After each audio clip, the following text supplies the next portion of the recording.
Start with Jurek. Bonsoir, I'm from Le Soir.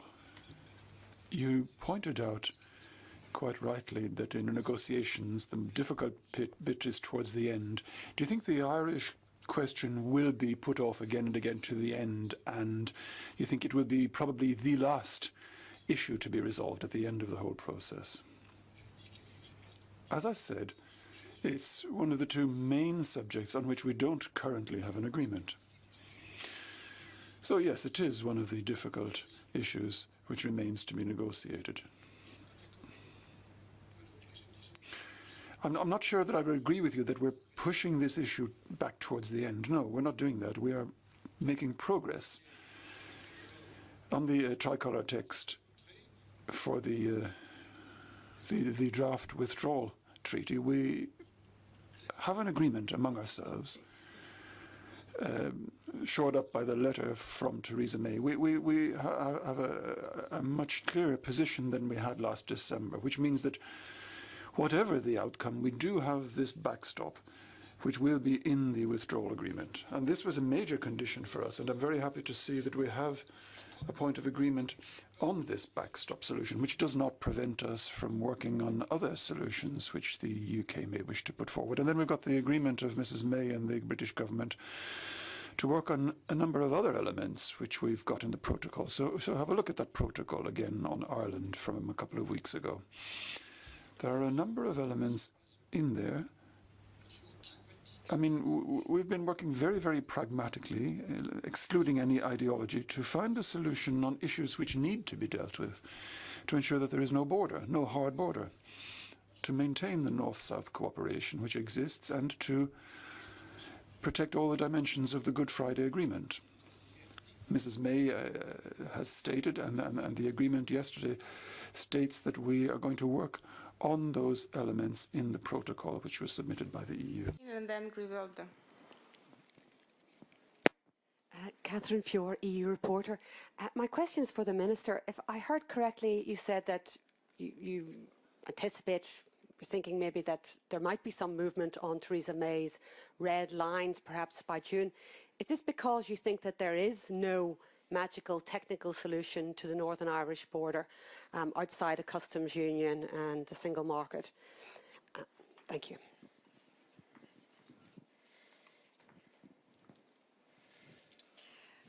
I mentioned that, of course, this is first guidance for the future relationship. It's in the beginning, actually, of the process. As Michel informed you, there is a lot and huge, heavy work that have been done from his team and the team of the UK minister that is in charge with the Brexit issues. But this, the text gives opportunity, and it didn't close the door for the amendments in the future guidance. So if there are different changes in the circumstances, they're ready to debate and to amend the future guidance. But we are not still in this momentum. The situation is as it is, and as Michel mentioned, the letter that we received yesterday from Mrs. May also assure us and give actually enough, I think, written assurance that the still open questions, Ireland and Northern Ireland, will be decided in the future. So we are not in the position to that we have new red lines, so not red lines from the UK linked with the common market and custom union. Merci, Griselda Pastor de la... I'm from the Spanish radio station SER. Two quick questions, if I may, on the backstop. I haven't fully grasped this and the Irish issue. First of all, the fact that it's in the current document. What does that imply in practice? It means that while you were looking for a solution, the EU law will continue to apply to Northern Ireland after the UK's actual exit. Then, the fact that the UK can begin to negotiate future agreements with third countries during the transition period, what are the repercussions which that could have for the bilateral negotiations between the Union and the UK to define its own agreement. For example, if you take a look at the USA and the ongoing discussion with regard to steel, for example. Now, you're talking about two different issues there.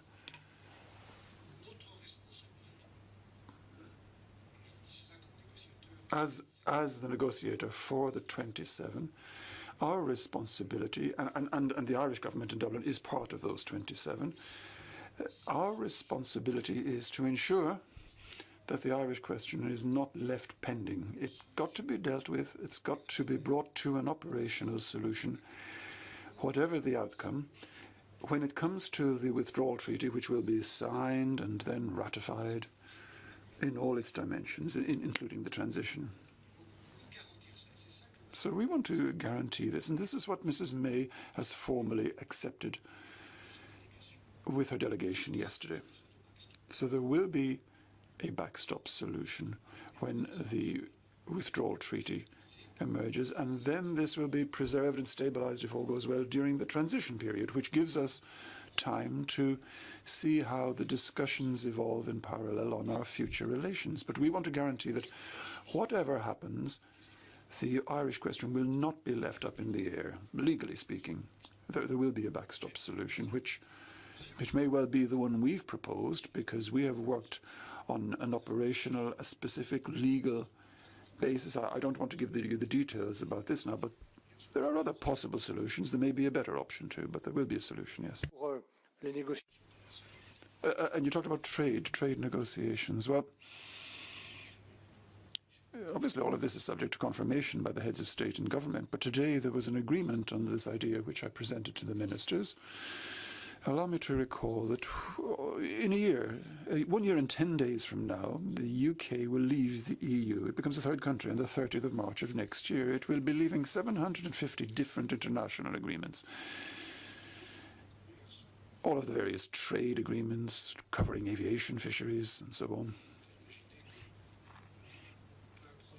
How can you imagine that we might be able to improvise? That's not feasible. You need time, and that's what the transition is there for. I consider it to be a useful period of time to allow the UK, once they've restructured their administration from Brussels to London, to give them the administrative capacity to negotiate. They're going to have to renegotiate on their own behalf all of these agreements, and that's a considerable body of work. So inevitably, it's quite, the member states also agree that it would be normal for the UK to be able to use this time. Obviously, none of those agreements then could subsequently enter into force during the transition period, unless on an exceptional and specific basis it's agreed to. But they need to use that time, because negotiating on their own behalf of all of these agreements will take a lot of time. So that's the issue, but it certainly doesn't bother our own negotiations in any way when it comes to our negotiations with the UK on trade, which will be conducted in parallel. But they've got to do all of this simultaneously, which is why we're giving them this time. Thank you. We have time for one more. Bruno. Thank you very much. First, for Mr. Barnier, there's an annex to the negotiating guidelines that you discussed today. I think it was the work of France and Luxembourg on improved equivalence for financial services. What is improved equivalence, and do you welcome that addition to the negotiating guidelines? And for Minister Zaraheyeva, I hope I've said your name right. There was, I understand that there's some discussion or some concern about the political declaration on transition, and I wondered if that came up at the meeting today, particularly Spain being worried that the footnote in the withdrawal agreement on Gibraltar wasn't coloured green and had remained white. So are there any last-minute hitches in terms of what was announced yesterday? Thank you. Monsieur Barnier. I can say a word on these 2 points, yes. The second work, well, that involves the work we've been doing in the negotiations. The first of these issues is the responsibility of the Council to submit these guidelines, including the annexes. But on the substance, the European Commission, and I mean, I've had the honour as Commission for the Internal Market to lead these teams for a period of 5 years, so I know them quite well. And they've got a toolbox for cooperation on financial services with third countries. And I've made use of this toolbox myself when I was Commissioner, obviously subject to the control of Council and Parliament in dealings with, say, the UK and Japan, the USA rather, and Japan in particular, regulatory issues and others. And obviously the issue of equivalence as well, which was something which we use. It's provided for unilaterally on either side. In other words, we offer equivalence, the USA offer an equivalence, and each party can take up this equivalence unilaterally. And this equivalence system is available. And for a number of months now, the Commission has been working on updating these equivalences.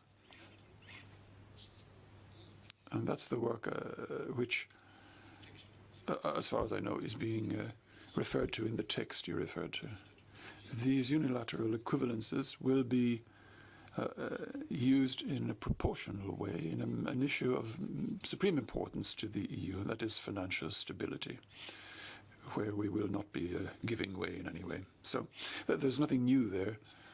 It's simply an expression of the concern that we need to be able to use this updated equivalence framework when the time comes, in the way that we've been using these with other countries such as the USA. And it works very, very well, in fact, with the US and as well as Japan. Gibraltar?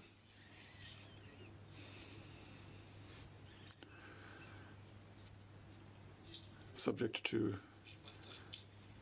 what the Minister may have to say here. Gibraltar will leave the EU at the same time as the UK. Now, on 2 occasions, the heads of state and government of the 27 member states confirmed that no agreement between the EU and the UK can apply to the territory of Gibraltar without a bilateral agreement between the UK and the Kingdom of Spain on the points currently under discussion. And I know that these discussions are underway and are making headway. So this is something which continues to apply in the text which appeared yesterday. This is a clear and unequivocal expression of solidarity by the 27.